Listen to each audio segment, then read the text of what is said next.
ARK is a big game. Since its humble beginnings, it's gone from strength to strength. As the name suggests, ever evolving as new maps introduced us to new ways of playing the game within new scenes and environments. Today there are 11 maps available, and with a 12th soon to be added, what is the best map out there?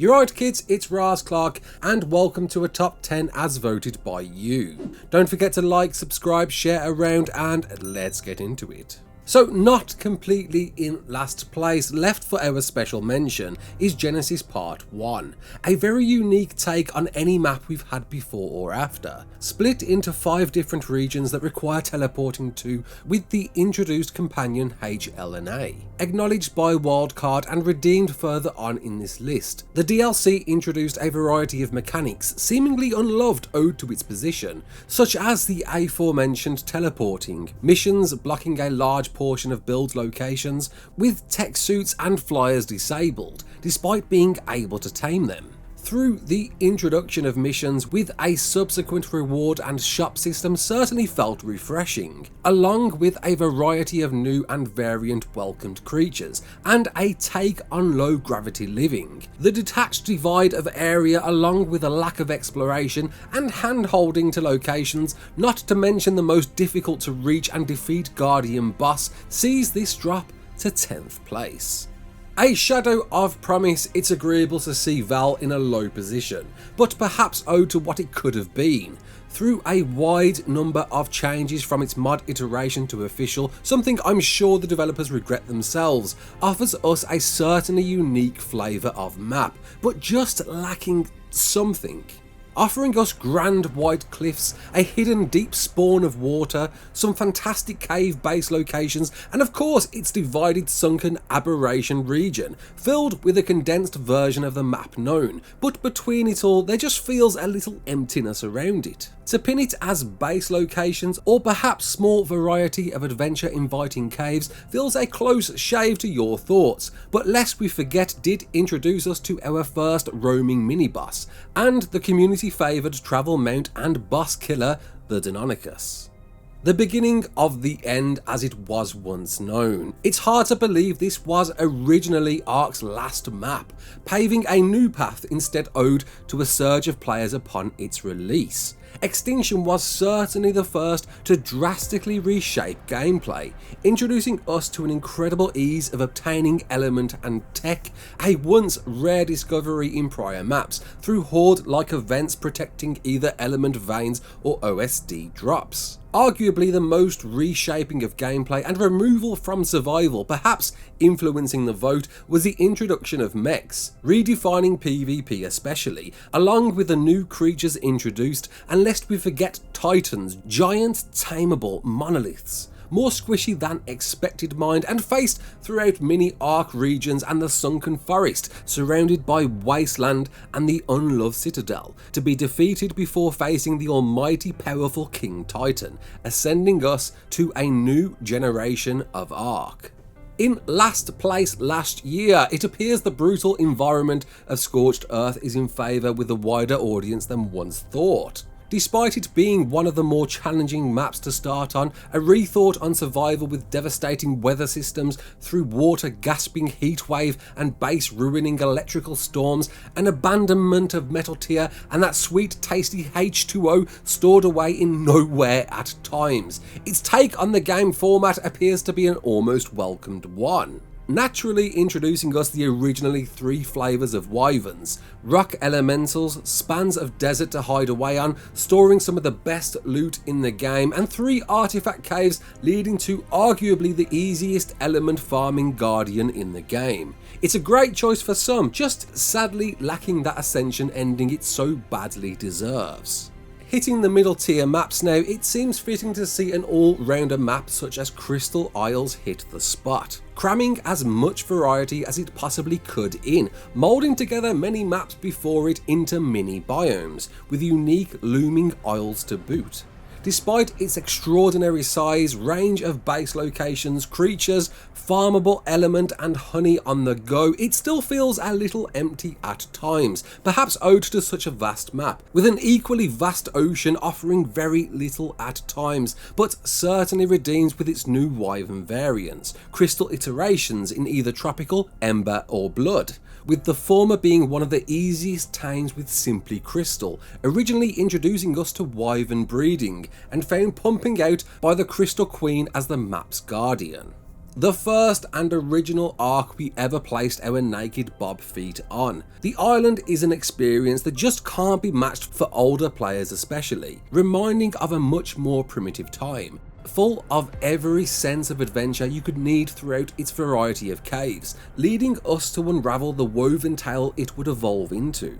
Perhaps now overlooked, owed to incredibly low level spawns at times, and dwarfed by both size and offerings in resource and creatures readily available, it's still a fantastic introduction to new players looking to play that true dinosaur survival experience they may have first thought this was.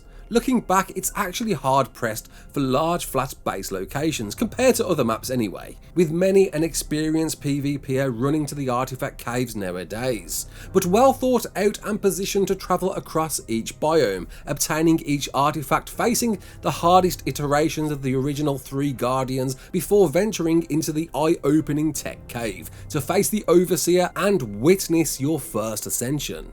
New to the vote, it's surprising to see this voted so highly despite a somewhat mixed reception, but can't be ignored on what a refreshing take it is. Done away are the survival instincts once known, replaced with endgame tech tier exploration, set on Ark 1's last journey, a vessel taking you through time and space to places unknown. With it, the introduction of a new drop system as you venture from planetary system to system, each time unveiling new specific drops and low gravity space voids sparking different resources. Once again, a new variety of creatures with some benchmark abilities, new variants, with a plethora of new weapons and structures, completely reshaping gameplay to a much less grindier affair. Missions teleporting you to challenging arenas, and of course breeding changing mutagen. You'll be hard pressed to not find a new experience here.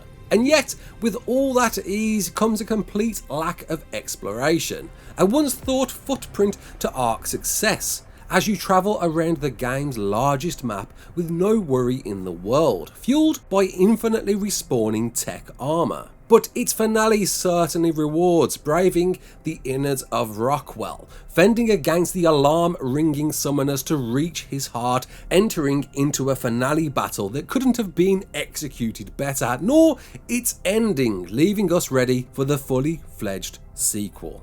In fact, winning the initial vote by a milestone, with almost 5 times more comments suggesting so in the initial round. Aberration is without question a fan favourite, but it's surprising when wondering why. Doing away with flyers completely, set within a dark, dreary, broken Ark, overgrown and manipulated by our protagonist, poisonous mushrooms with danger lurking around every corner and hellfire raining upon its 3 obelisks, and that's before we even mention constant ever respawning nameless and a hazard zone filled with death. It appears these offerings both offer challenge but a level of fun you can't otherwise get in Ark, introducing us to aberrant variants of creatures once known, a new wealth including the highly voted and loved Reapers and Rock Drakes awaiting within the red zone, new approaches to builds and element farming, as well as all the metal you could ever need. It certainly seeks out a new adventure within its 3 challenging artifact caves, before facing the first version of the big meanie himself, Rockwell, in a new take of boss battle like you've never seen before, and yet offers very little reward apart from its tech unlocks, easy to obtain mind, and setting the scene for your next journey. Regardless, its beauty is unmatched, especially within its bioluminescent regions throughout a light system. Just don't hang around too long to admire. Originally winning the first map ranking vid, the perhaps iconic Ragnarok still favours amongst many of you, and it's easy to see why. blending past maps before it, set along a scene more in tune with a real world than any other. It offers and boasts a brilliant blend of gameplay introduction ease, resource-rich areas, many fantastic base locations, and certainly a go-to for high-level wilds, spawning at a seemingly improved rate versus other maps. It also introduced us to the Griffin, by far one of my favourite creatures, spawning in one of the map's favoured regions, the Canyons, but accompanied by so much more, from its Scottish Highlands to Vidana Plains, a great divide of desert and deathly snow. Each seemed to be positioned correctly, for lack of a better word, as well as two wyvern-rich areas, an active volcano, and one of the more adventuring undersea regions. Speaking of adventure, Ragnarok is full of it, from its mini-boss inviting artifact caves to a mind-numbing labyrinth, and all before visiting its new take on frankly easier bosses to beat. It's wrapped up into a welcoming map to all flavours of gameplay. And before we get to number 1, let's just have a quick special mention to two maps, one criminally underrated in my opinion, still being my go-to PvP starting map, and the second officially out later this year, and undergoing some changes we can't wait to see.